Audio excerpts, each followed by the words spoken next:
Hello, I'm horror cartoonist Dennis St. John. I draw monsters and write twisted tales. As you can imagine, I was a little obsessed with Buffy the Vampire Slayer. Lucky for me, so were most of my high school friends, all except one. One friend who stubbornly refused to join the Scoobies. So here we are, 20-some-odd years later. I'm teaming up with Doc Travis, John Teach Landis, and maybe a special guest or two. And we're going to make our friend, Michael Poley, watch one episode of Buffy a week until he's no longer the Buffy Virgin.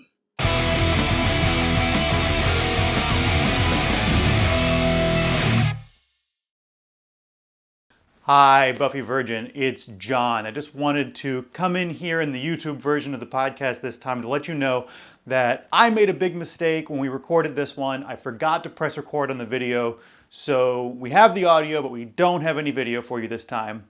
I came up with kind of a creative solution. You guys can tell me if you like it in the comments. It's a little silly, but enjoy. Hey, welcome back to Buffy Virgin, a spoiler-free Buffy the Vampire Slayer podcast. We're going to be talking Wisdom and Hate with Season 5, Episode 7, Fool for Love. I'm your host, monster expert Dennis St. John. Why don't the rest of you guys introduce yourself from most likely to pick up trash on the street to least? Well, my name is John Landis.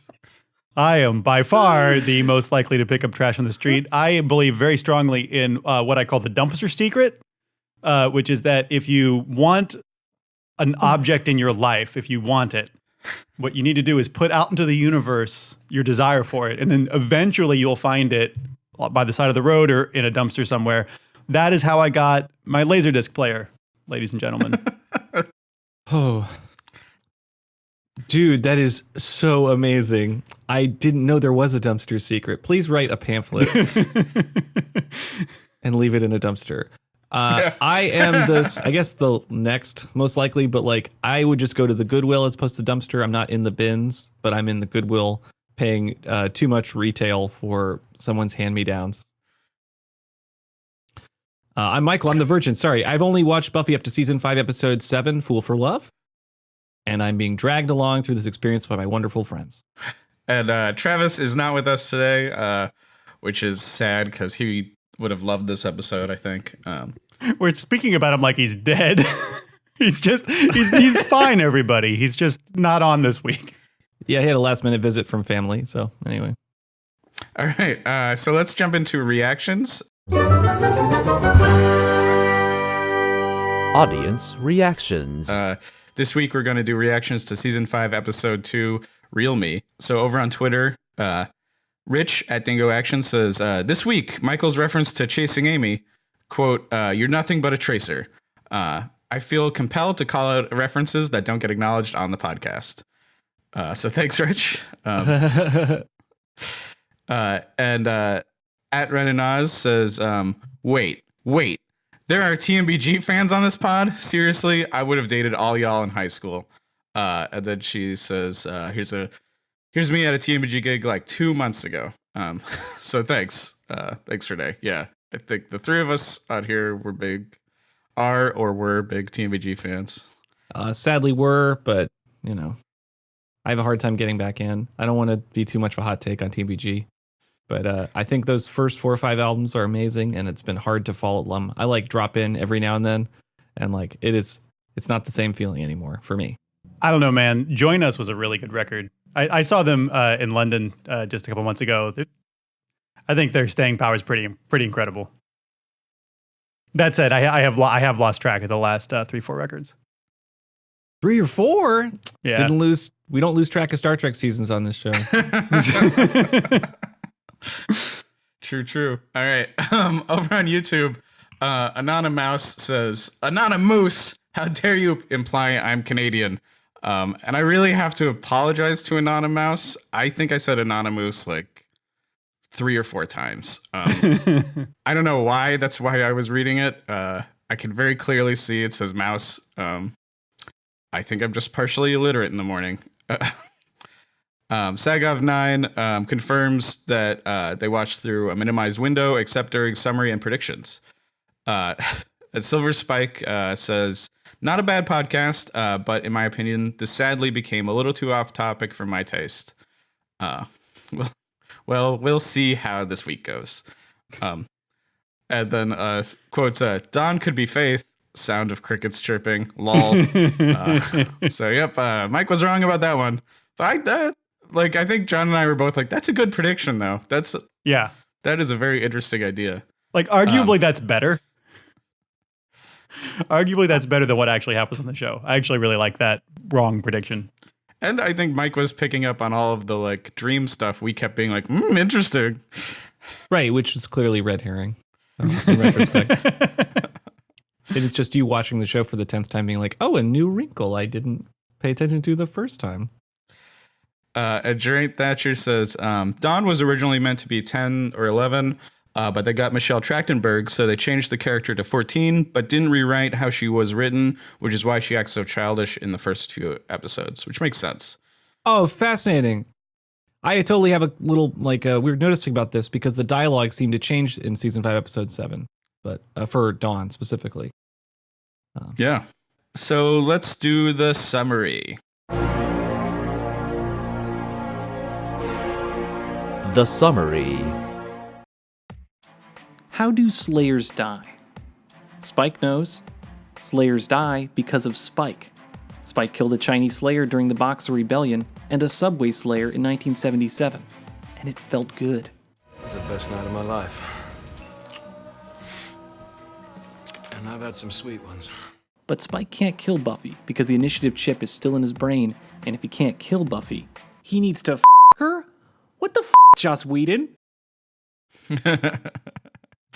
All right, that is great, Mike. Thank you. Let's do great lines. Speaking of great.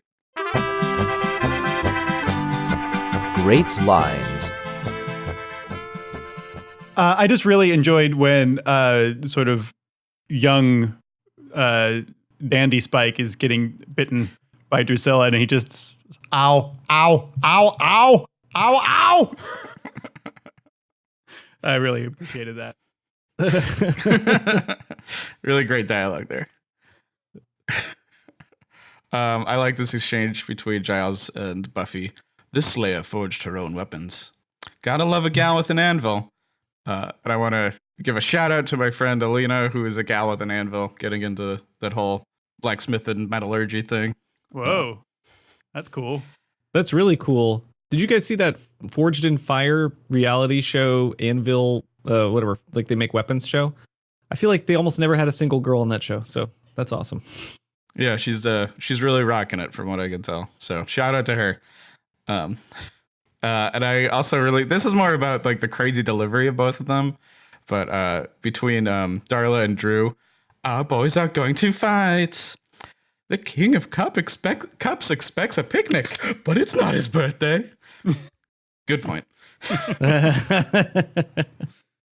Yeah, we don't get enough just between the two of them, do we? We don't. Oh man, but I love whenever Juliet Landau shows back up. Like Drew is amazing. Her delivery of crazy lines like adds extra bonkersness to it. My favorite just throwaway line that just didn't belong for me, and it was total laugh out loud, is Angel in the Boxer Rebellion flashback. Let's get out of here. This rebellion's starting to bore me. Like, it just reminded me of that like throwaway line. There's a classic, I think it's The State has a sketch where someone's just like, a video store clerk talking about being in Star Wars, and their line is, I'm so tired of all these Star Wars. Yeah. I mean, at least he didn't say this Boxer Rebellion starting to bore me. I like that sketch a lot. But we find out why Angel says that in the Angel episode that this is a crossover too. Which you got to watch. It's really good. I don't think it's spoilers to say this is a crossover episode. Sweet. All right. My kill counts. 1 human. That was Spike. 5 vampires, because I'm counting the guys who got exploded by the grenade. 2 slayers. So pretty high kill count. Yeah. All right. Let's do weird noticings and trivia. Weird noticings. I just wanted to talk about this amazing hair metal vampire that is sort of like the start of this whole adventure. He's like a level 1 boss from like a a Double Dragon type of game. Oh my god, yeah, he's such a video game hair metal punker, you know? Yeah. Like he's gonna totally get the ooze and turn into Rocksteady. But is he meant to evoke Spike? Is that the point of this punk vampire? Oh, maybe.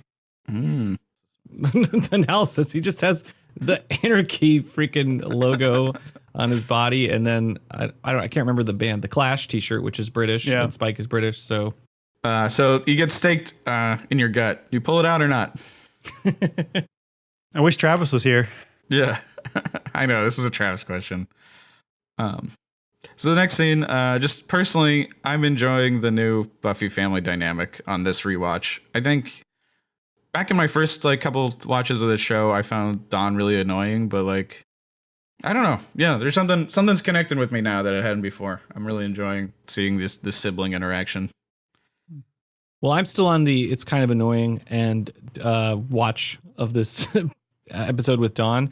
And I found that and I guess this was called out by one of our listeners, but Dawn's dialogue felt a little bit awkward because it felt like they grew up the character this episode. Her mentioning that oh, well, you're not gonna be able to wear a bikini this season, or thank God it's not bikini season because Buffy's got this heinous scar now, or will have this. I mean, who knows how Slayer powers work? They're probably gonna ignore this, but from the staking and just the way that she was talking, it felt like they just kind of sucked her into the Scooby Gang style of communicating really fast, and it didn't fit with the way she was delivering it. She had less experience delivering that style of dialogue, and anyway, it just felt a little off in that scene, but it didn't bother me. It felt off. But yeah, they're starting to write Dawn as a slightly older character, which is great. Yeah. Less likely to have ice cream on her face. I just wanted to read Spike's poem. My heart expands. 'Tis grown ebulgent, inspired by your beauty effulgent. And I hope once William the Bloody is sired, he killed that asshole who stole his poem and read it out loud. Yeah. I don't think the poem's that bad. It reminds me of when Data wrote poetry on Star Trek, and everybody acted like it was really bad, but Data's poems are pretty good. A 100% chance Spike kills that guy. I mean, they literally, the way they set that up, it's they call him William the Bloody. Because he's bloody bad at poetry, right? Yeah. And it's and that guy gives them the idea of what Spike's known for, driving a railroad spike through their heads. I'd rather have a railroad spike through my head. They're just setting it up so easily. I was shocked that didn't happen, though. That felt like that would be a great cut. I was anticipating the Whedon cut to ugh. So I was a little sad they didn't do that. I just wanted to talk for a second about who Spike's sire is, because back in School Hard, Spike says that Angel is his sire. But I guess that makes Angel his grandsire? Is that right? Do I have that right? Yeah. Drew always calls Darla grandmother. Oh, interesting. Which upsets Darla, So their sort of family tree in that gang is like a straight line. Yeah. Totally. Darla on down. Yeah, it begins with the Master, then Darla, then Angel, Drew, Spike. Yeah. Oh, the Master, whatever, Darla? Yeah. Sard. Because obviously, we know Angel has sired other vampires. They've shown up on Angel. Jeremy Renner. John, you have a question? Yeah, I'm curious about what's the word on if you drink the blood of a Slayer, does that have special properties? Because it's been hinted at a few times up till now that it does, but then when Spike kills the Chinese Slayer, it doesn't seem like he's high or has special powers or anything. It just seems normal. I think it does. I think this is also another one, it would be good for Travis to be here because I think he has strong opinions about it. Oh, okay. But it is crazy. They continually waste Slayer blood. When Kendra's killed, they don't drink her. When the Slayer in the 70s is killed, Spike doesn't drink her. Yeah, he just walks off the train. You're right. Just snaps the neck. But that's because he's so brutal. He's not even doing it for blood. But how about Drew sucking the blood off his finger there? That was something. I mean, it's clearly an aphrodisiac. I mean, this is where Spike gets all his sexual confidence is from murdering slayers. It's all caught up in that story, which hopefully we'll get into a little bit more. But that seems like the Slayer blood. It's not the blood, it's the murder. Yeah. There's a t-shirt. It's not about the blood, it's the murder. Well, they found a way to get Angel on the show, and I thought they were going to have Angel, it seems because the rivalry between him and Riley is so intense, like they can't really bring Angel onto the show. So like this is a totally appropriate way to get David Boreanaz back on Buffy. But I applaud this. Excellent move. And then I love Riley with the casual crypt grenade and no backup. Like the whole like side plot of Riley handling the monsters while Buffy is busy. It's like, dude, why not nuke the fucking cemetery? Why bother with this like crypt by crypt search? I also love I love the whole thing of like the Scoobies being bad at it, and it's like they have so many years of experience doing this, but they just like do not care. Right. Well, they're putting in the reps, but they are not trying to get better at it. Right. Yeah. So like this makes sense for them to be like, yeah, we're here. They're not. They maybe like they have less fear overall, which is probably foolish. But like, yeah, they're not trying to improve their game. Yeah. I also think they've never considered like stalking a specific vampire. They're like, we just walk around. Vampires attack us. Yeah, let's talk about this chaos demon. I just love that there's a chaos demon. This is one of my favorite callbacks. Yeah. Because I don't know, Michael, if you noticed this, but like they're it's season Spike, 3. Yeah, in season 3, Spike mentioned that this had happened, that he had caught Drusilla with a chaos demon. And he's like, have you ever seen a chaos demon? They're all slime and antlers, which is it's great that you have a year to try to imagine that. You have this whole year like slime and antlers. What could that possibly be? And then you see it and it's like really mundane. It's just some also guy. So literal. I just love it. It's the antlers are slimy. The slime drips from the antlers on his suit. For such a weird line of something you're never meant to see, all slime and antlers. Yeah. That is a really fun moment. I did not catch that that's what Spike had referred to. I had completely forgotten that he'd said that.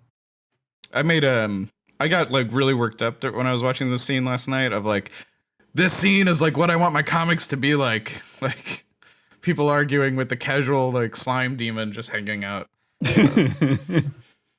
So fabulous monsters completely misused as scenery.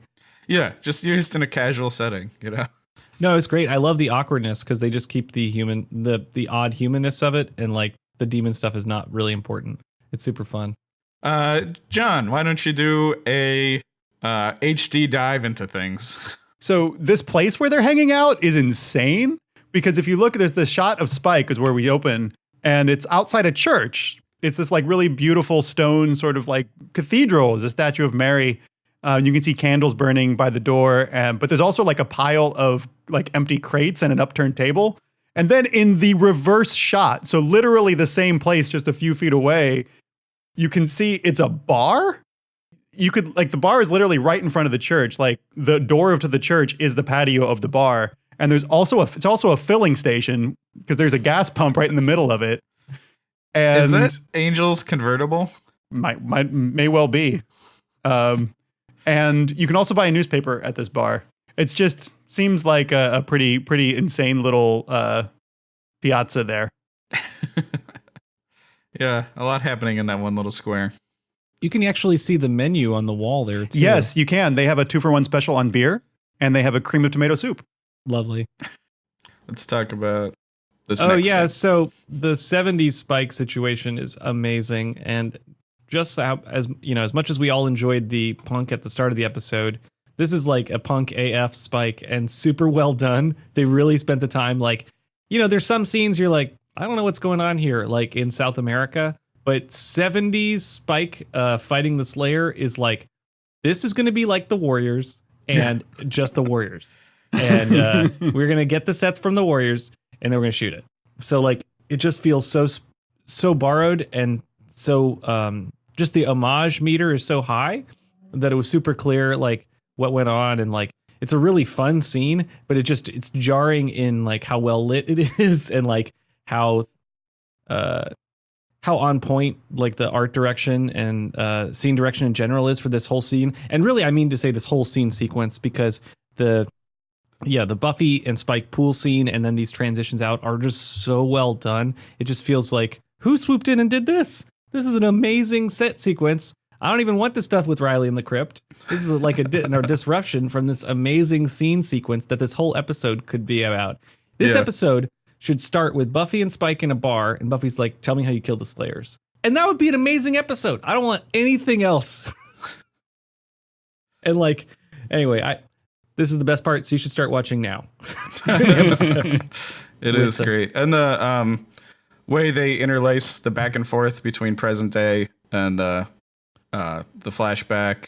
Like, yeah, Spike looking right into the camera and talking directly to Buffy in the present from the past. It's like it's something you can only do like once without being jarring, but like they pull it off so well, and then they just push it into one of the most beautiful clap transitions I've ever seen, and like you rarely see. So like as a sound transition, like it's just so well pulled off to just like snap into attention. So it goes from the 70s in the past with Spike kind of walking towards the camera, and then with a little bit more camera movement into a clap, like to get Buffy's attention. It's so good. So good. I'm like, as someone who occasionally edits things, that's like literally an aphrodisiac, that sequence. And I can't wait to rewatch it because I know it's still going to have a little bit of power on me. You know, I'm like, ooh, nice. Yeah, that's going to be so good again because I know what's happening. I really like it turns out Spike's toned down his look since the 70s. Yeah. The Spike we're used to, yeah, totally. I had the same thought. This is the like subdued look. That's great. Yeah. And also the origin of his duster turns out he got it from a dead Slayer. John, you've got a little detail you want to point out. Just that scene, because when you were like, actually doing a nice little analysis, Michael, I was freeze framing and looking at the signs on the subway, and this is a train from 168th Street to Borough Hall, which, as far as I can tell, does not exist either now or in 1977. So it's a non-existent train. It's a fictional train. I mean, vampires aren't real either, so it's fine. But I mean, I may be misunderstanding. I don't really know the New York subway system that well, so somebody tell me if I'm wrong. But I'm pretty sure that's not a real train. Please, somebody from New York, tell John if he's right or wrong. Sometimes I think our brains are wasted, but only sometimes. Wow. You took a great scene and you took it away from me. Sorry. No, it's just the reality of those details. Like, you guys are all doing yourselves the service of taking away some of the power or pleasure these things have. I mean, in fairness, you're watching it for the first time. I'm watching it for the 8th time or whatever. It's you notice different things. Something I never would have done 5 years ago, but I did both rewatches I did for this. Fast forward through the Joyce scene and then the Buffy crying scene. That never would have happened like 5 years ago, but now I'm like, nope, can't handle this. Too much emotions related to moms. Yeah. I mean, I don't know if anybody else wants to talk about those scenes because I didn't watch them. Well, the ending is super powerful and interesting. I mean, it goes from this unique point of view where Spike is like loading a shotgun and says, yeah, it'll hurt for a few days or hours, but it'll be worth it to kill the Slayer. And then Buffy is crying on the front porch because, Joyce is going for an overnight at the hospital for an observation. And like Spike's level of empathy is super high, and his level of empathy around Buffy in general is pretty high. And it's a wonderfully unique opportunity that they've set up here where Spike and Buffy can sit down next to each other. Like after they've had this confrontational pool scene to then go to this scene, it feels somewhat earned to me, but at the same time, that transition from like, I'm going to kill you to like, oh, you need a shoulder to cry on is still like a little much. Yeah, it's really jarring. Yeah.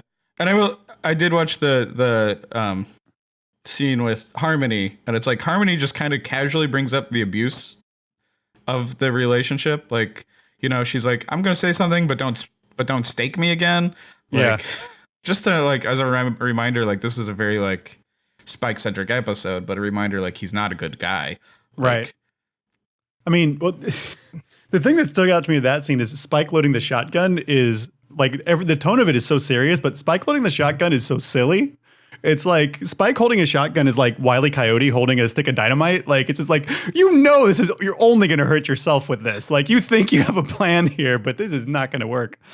I think it only feels silly if you know the outcome, because like I felt uncertain of the outcome of the thing that was being planned, because it felt more appropriate for me for this scene to like this episode needs to end with the Slayer being killed, right? Like the way it's been set up here, it's like Buffy is powerless. She's fucked up against like a level 1 vampire because reasons, and she's not cursed. She's maybe overwhelmed by thinking about her mom. Like it's unclear, but it's also just a reminder that like even one of these low-level vampires can get you. This is crazy what you're doing. Maybe you have a death wish. Spike pops that in her head that like maybe the Slayers want to die because, and other Slayers have died because they have no ties to any humans or people. And so, yes, the Scooby Gang's important, but like Spike is going to kill her. Like either he's going to kill her or he's going to die trying. Like if Spike died this episode, that would be great too. Like that would totally fit, with the reversal, like where he tries the trick that he's tried before or something similar. But that they just sit down at the porch together is like, I kind of don't like this ending. I mean, it's fine. It's like the emotions feel right, but storytelling wise, I feel like I'm being railroaded into a direction that I didn't. I don't like it. I don't like being forced into this direction. But I like the episode except for that last part, which feels dishonest, fundamentally dishonest with the character of Spike and what he's trying to get. That's interesting. I was going to point out also that just that because guns are so rare on the show, like it didn't read as funny to me because it was like, because that it is such an unknown when a gun comes up, right? And it did feel like maybe this, like it's so chaotic it could happen, right? Especially like a shotgun, like it's not a precise weapon, like it's just like adding chaos, But yeah, I could see Spike accidentally killing Dawn, accidentally, killing Riley. Like it just felt like something terrible was going to happen. And then for him to be comforting, I mean, it's like TV. It's just like, and you were expecting this? Surprise! Here's something else. So I guess that's like a TV trick to hook you in. It's like you're expecting this thing, other outcome, but man, yeah. And the gun is a trigger for me too, Dennis. Yeah, I'm with you. Yeah, I suspect we're gonna get reactions to people who are gonna defend this ending and be upset with your reaction to it. That's my prediction. Okay, you think because people you think that it's a deserved that people ending? want to see the thing of like Spike comforting Buffy. Yeah. Oh, emotionally, I want to see that. I definitely want to see it, but it doesn't feel like where this. It is a direction this episode went, right? It could go that way, but I think it's like the tension between Spike and Buffy. It's like, yeah, he still wants to kill her, he just can't, and she was resisting killing him too. I don't know. I expected this would be a good episode to kill Spike because he's basically knowledge dropped his whole history and everything that's useful about him. Yeah, this would have been a good episode. Yeah. But we like Spike, so let's keep him on the show. He's like literally one of the best vampires we've got. So let's spend some time with this guy. Yeah, let's do questions for the group. Questions for the group.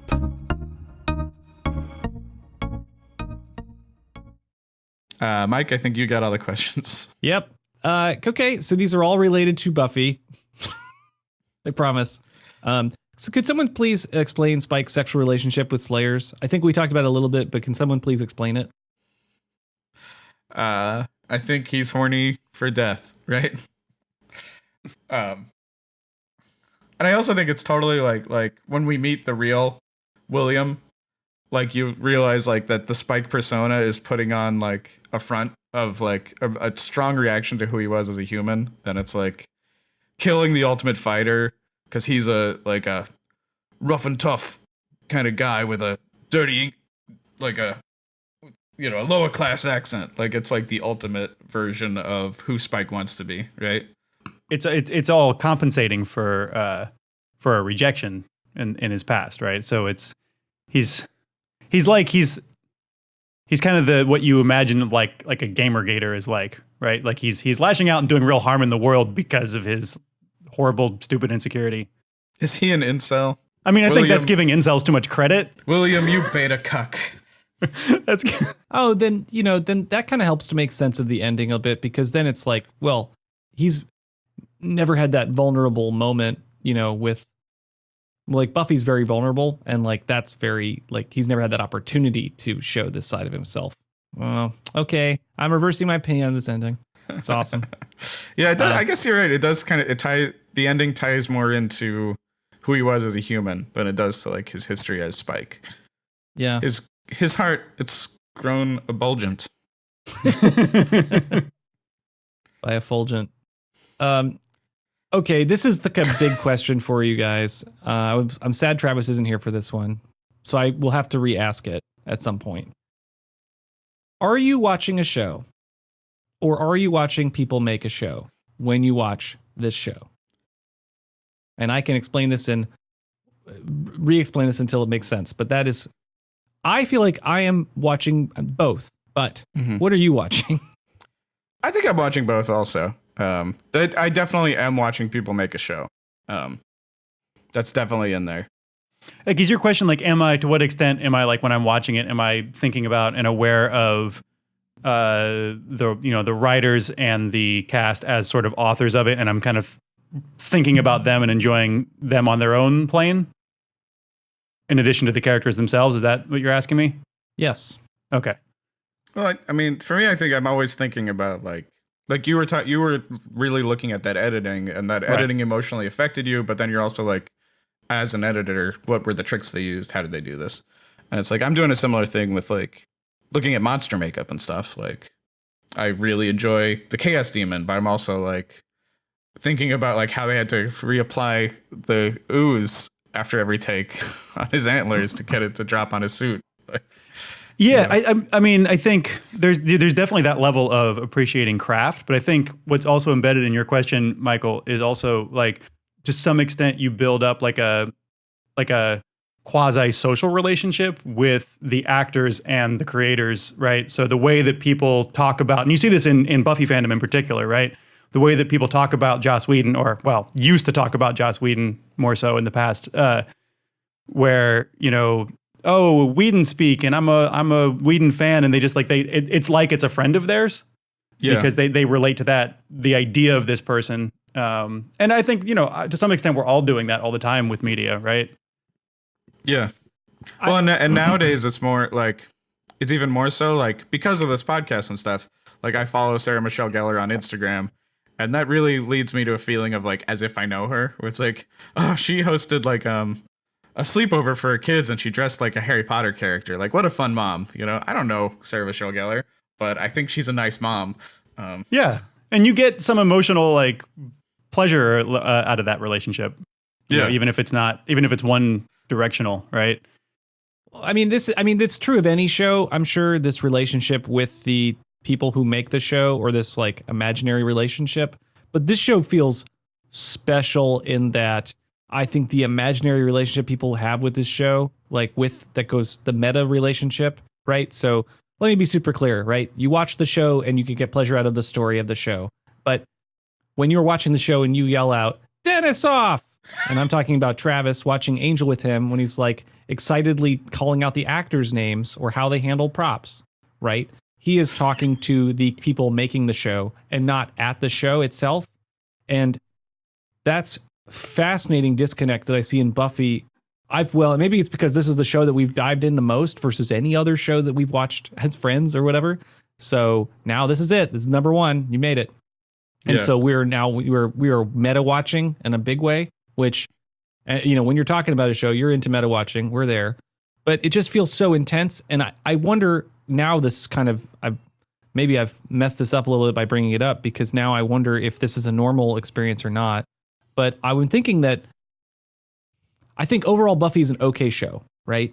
But there's this meta watching thing that gets into the show, right? It's a certain stage. I think for me, season 2, season 3, where you then really like the show because you can see their intention and what they're trying to do. And so often their reach, their the reach is greater than their grasp, right? Like they're trying to do something amazing and they settle at something here. And maybe this is true about sci-fi and fantasy shows in general, where it's like the reach constantly exceeds the grasp. And so then you're like, well, these creators are amazing. Look at the things they're trying to do over here. But then you bring in a casual user who's like, the fuck is this? This is garbage, right? Because how dare that casual user? How dare they?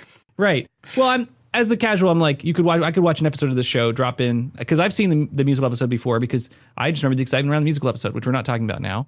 But like, I remember seeing that one, and the excitement was so high, and I was like, hey, it's fun, cool, bye. Didn't get into it. But obviously, there's this meta watching that's happening that makes this show amazing, but I think the show itself is not that great. It's probably a 7 out of 10 show, but the meta watching makes it like a 40 out of 10. It just takes it to another level. Where it's no longer a show. It's like a show about people making a show. And I think that's where I'm at now watching this. But I think that's what makes this show so good, is the meta watching is so good. Because it's also helpful, the fact that Sarah Michelle Gellar, Nicholas Brendan, Allison Hannigan, I'm going to say their names, but that they didn't achieve the level of stardom that is disruptive for the viewing of the show, and that they still feel like underdogs to me. And so I want them to win. And this show, by appreciating the show, I'm letting them win. They become the great actors they're intended to be. And this captures performances of great actors, because there is that dice roll randomness of Hollywood where you're either successful or you're not. And they have been successful enough to have this amazing show. David Boreanaz, I mean, it's crazy to me. And here's where this comes out. Literally talking to Travis will be like, David Boreanaz has been on more television shows than any other actor, or like more years of continuous episodes of television. I'm like, what the fuck? Who cares? Is that true? Yes, because of Bones and stuff. Because of Bones and SEAL Team 6, he hasn't missed a day of work in like over 20 years. And who is like, he hasn't missed a day of work. And I'm like, who cares? I get it. I get why he cares. It's because we're all on David Boreanaz's team, because he was a part of this amazing show that's reach exceeded its grasp and made something amazing. And so now we're on team David Boreanaz forever. We're on team Nicholas Brendan forever. Like, Travis is literally sending me trailers like, Nicholas Brendan's got a movie. He booked a shoot. And I'm like, what the fuck? He booked a shoot? How, are you his agent? Right? I just point out the opposite thing can happen of what you're talking about. I was talking with my friend Brian about the exact opposite experience. Like, when you're too into the fiction and it's separated, like the fiction intercedes over real life. Like, the example we're talking about is like, this happened years ago. Me and my friend Brian were playing a Ninja Turtles video game, and like I started referring, he was playing as Michelangelo, and I started to refer to Brian as Mikey. I was like, watch out, Mikey. And like Brian's wife was like watching us and laughing, and I was like, you're being an idiot. Like, but like, to me, I was in the Ninja Turtle world. I like wasn't telling Brian there was a bad guy behind him. I was telling Michelangelo, like, watch out. And the same thing can happen like in D&D and stuff. Like, I think totally. A lot about how like when you're like thinking about an old campaign or something, like in my head, I never picture 5 people sitting in a small room throwing dice. I always picture the events of the like adventure, like as if they happened. So it's like, it's the exact opposite of what you're talking about. Like I'm not viewing the like mechanics of what happened. I'm viewing like the fantasy. Yeah, no, I mean, totally. That shared storytelling experience with Dungeons & Dragons is amazing. That part's the best, where everyone's imagining the same thing. And it's like, that's what's great about improv and other arts, is like, we're all imagining this thing is true. Just that this Buffy thing, right? This thing that I think we're all caught up in right now it's partially this meta narrative of this show being underappreciated, and we overappreciate to compensate. But it's like, it's a compelling narrative that I'm caught up in, because I like these characters, and I am sad that, I feel like anyway, I don't need to be so effulgent about them. They're great. They're great. I love them. They're great. I am watching a show about people making a show and watching a show at the same time. And this episode like brought all the feelings out about that. I've seen James Marsters, at the WhedonCon last year. I'm like, I am definitely interested in the actors' careers and lives, and how they treat or don't treat Buffy in the years since. Like, that stuff's important to me too now. So I get it. Yeah. Oh, and just to like shout out to another podcast, because the Buffering Cast did a large, like a full episode interview with James Marsters, and they talk a lot about this episode. And so obviously, if you're listening to this podcast, you like Buffy and probably listen to other Buffy podcasts. So that was great. They talk about how embarrassed James Marsters was to play William, because he's like the cool, like, I got to play a cool guy, and then like Joss reveals that I'm actually like a loser, and it's like he felt like you wrote me, like William was me this whole time. I've been pretending to be Spike, but I'm really William, and like you called me out. Oh, yeah, thanks, Mike. That is good analysis. yeah, I like that a lot. Oh, good. Let's do some themes and deep stuff.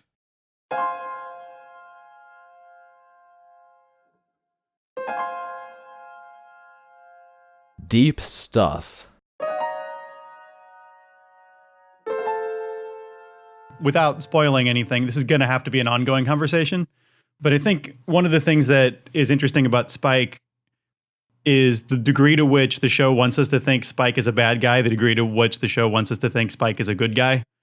And in this one, like there's a lot about how Spike is awful, and he's a murderer. That's his main thing. But then when he has this like big, you're talking about this big turnaround, and all of a sudden he's the shoulder to cry on, and he's capable of empathy, and he's capable of caring.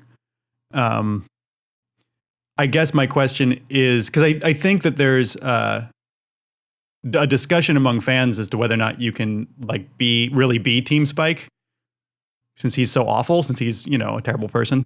Because he like doesn't have a soul. Yeah, he's right, exactly, and he over and over again illustrates that. I'm even thinking about just in the last episode where everybody is like, "We're here to protect Tara, and you can't take Tara away without her permission." And Spike's like, "I don't care. Like, you can do whatever you want." Like that moment, stuff like that is constantly there to remind us that he is a capital V villain. But then the show goes out of its way to make you want to like him. And at some level, I'm not even mad at the fans, because the show is openly telling you to like him by television. That's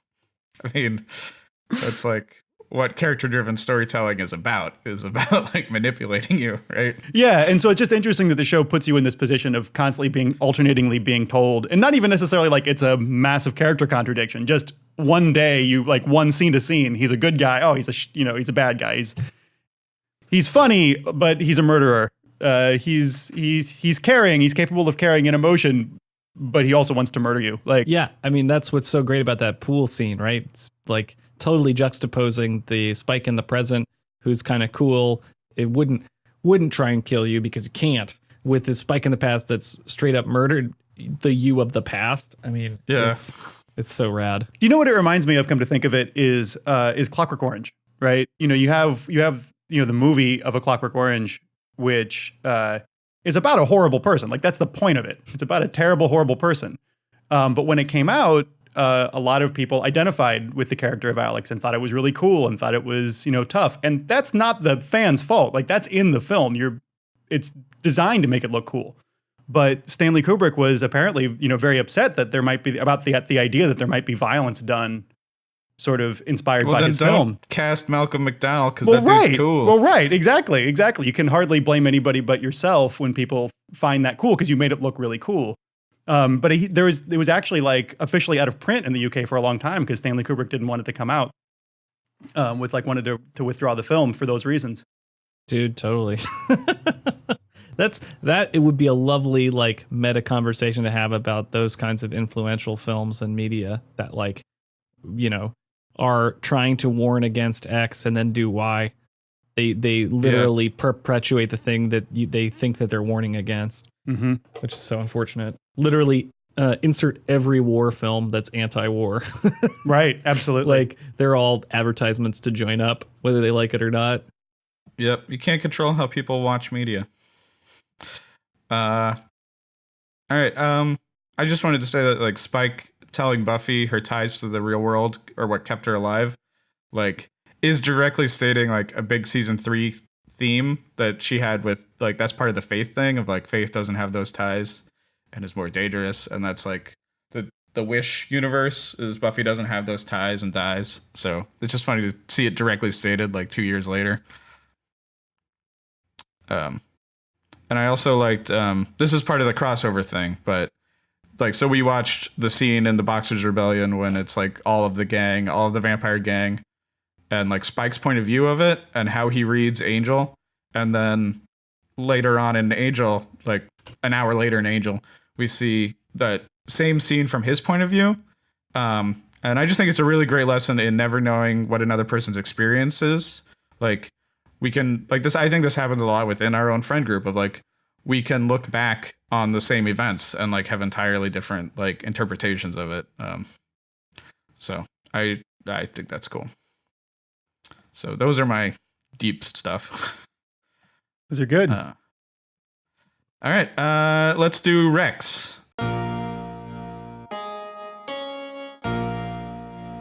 Recommendations. So I was thinking because of Spike's flashbacks, we get to hit different genre stuff. And I was thinking of the 70s Slayer as being like blaxploitation. So I was thinking Coffee and Foxy Brown, Pam Grier. Coffee, black and stacked, and packed with fury. I know what you want too, and you're gonna get it.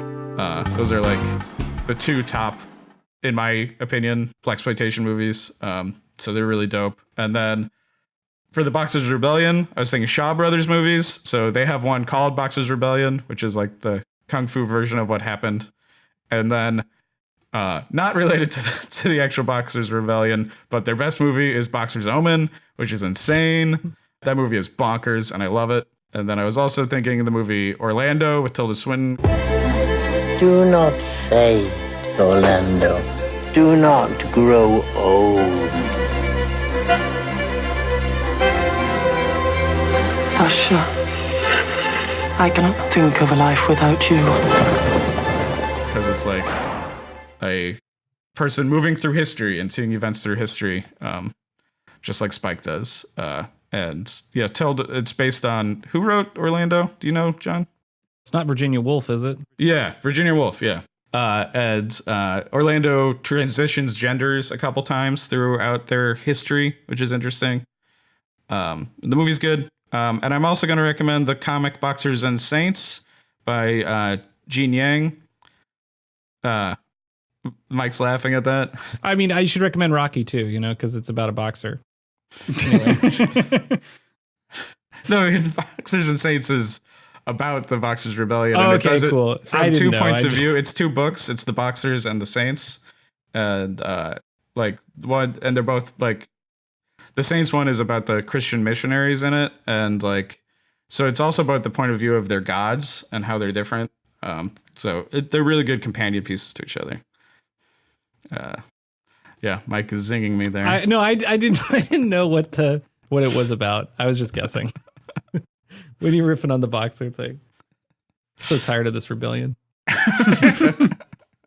All right. So those are my recs. We'll also put down Clockwork Orange and Warriors, which you guys mentioned, and it didn't occur to me. All right, let's do predictions. I bet there'll be some exciting predictions this week.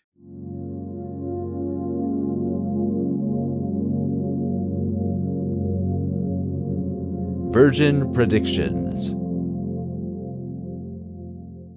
At the last time we updated this, you, Michael, are at a 62.2% accuracy overall, 66.67 for this season. Whew. So let's see if we can move those numbers a little bit. One that I thought was interesting was back in season 3, episode 4, we have this long-standing prediction, Michael, that you said that the next time Buffy gets good advice from an adult, other than Giles or Joyce, that adult will die in that episode. Now, the question to me here is this good advice, and is Spike an adult? I think it is good advice. I don't think Spike is an adult in the sense of like, he's not, even though he's like, you know, almost 200 years old now. Right.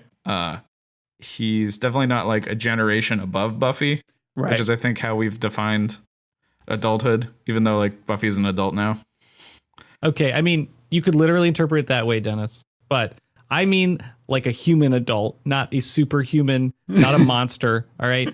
I mean like an adult that is not a monster gives advice. No, I mean like a human being is like, they're at the comic book store and then they have like a tip. Yeah, I'm willing to accept that this doesn't really fit the bill of what you were talking about in that episode at all. Mm-hmm. This one I think is interesting. In season 4, episode 20, Michael, you predicted that Angel will never be on another episode with Riley. So this is an episode that has Angel and Riley in it, but they're not together in the sense that one's in a flashback. Dennis, what do you think about this one? I think this one's still open. Okay. Thank you, Dennis. That was a very kind read of that prediction. And here is one from last episode, because I was not on last episode and didn't have a chance to bring it up. But in season 5, episode 4, Michael, so pretty recently, you predicted that Spike will dream about Buffy again. And in the previous episode, Spike has a sexual fantasy about Buffy when he's with Harmony. So is that a dream? Oh, that could Does be that a dream. count? Can we count that as a dream? He certainly thinks she's dreamy. Yeah, sure. We'll Why give not? that to Michael.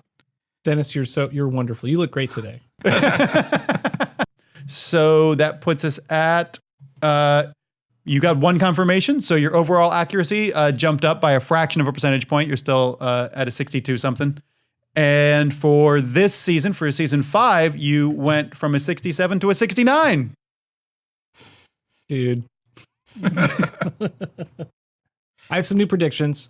So prediction 1 is that we will see the Slayer that was killed just before Buffy, right? I feel like we need to see that transition, whatever it is. And I mean the Slayer that was killed and then Buffy became a Slayer, right? So we're going to see that on this show. I don't know if it's this season, but we're going to see that happen. I don't think we're going to see more of the 77 Slayer.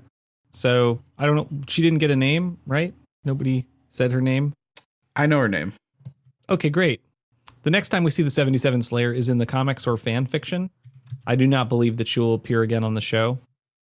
I don't think that they so over budgeted for their subway train. I don't think that they want to like make that era come to life. I think that was it. That was a snapshot. Third one is no more reindeer games. And that means no more of that. We're not going to see that chaos monster, drippy antler reindeer character again. Well, you will definitely see him on my Instagram because I'm going to draw. We have to see more of this Angel, Drusilla, Spike, Darla team. We have to. So I want an episode where there's an arc around that team again. So I'm just saying we gotta get more of that. That's gonna happen. Is that a fair prediction? Because I've been talking about how this is a crossover episode this entire episode. I mean, you didn't have to tell him, Dennis.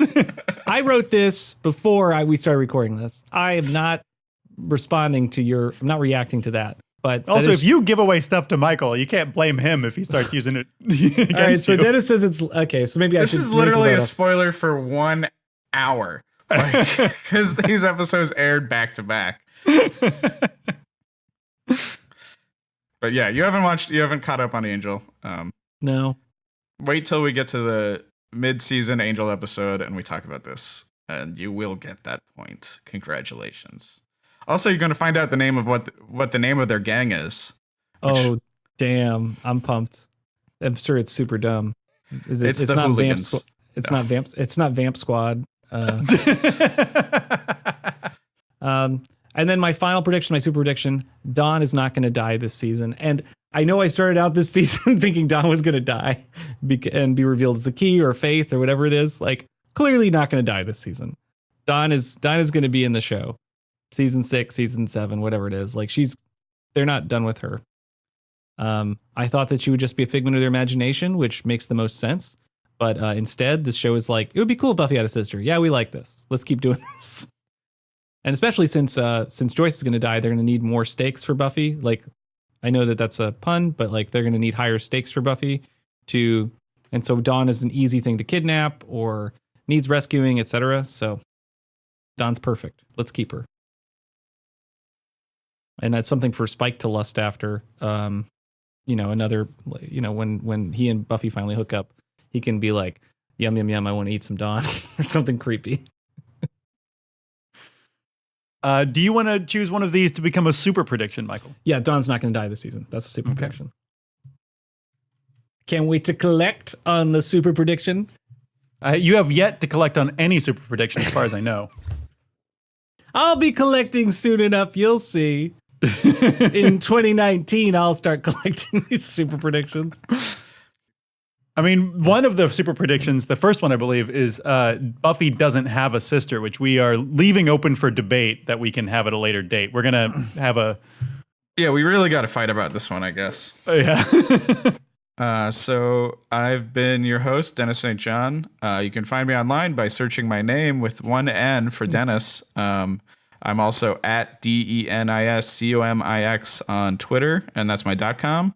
You can buy my book, The Land of Many Monsters and Many More Monster Tales, and my other book, Amelia Monsters and Girls Book, wherever the internet is found. And I'm working on a new creature comic creation right now, and you can follow me on Twitter and Patreon to watch that.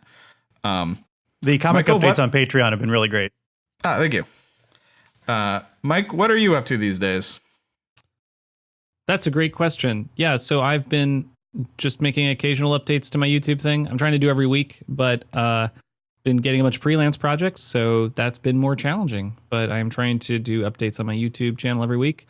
I am YouTube user MP197400. All right. Thank you, one and all, for listening and talking to us.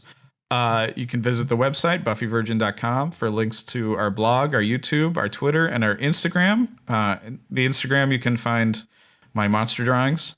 And please reach out. We love to hear from you. And don't forget to rate and review us on the podcast listener of your choice. And we'll see you in hell.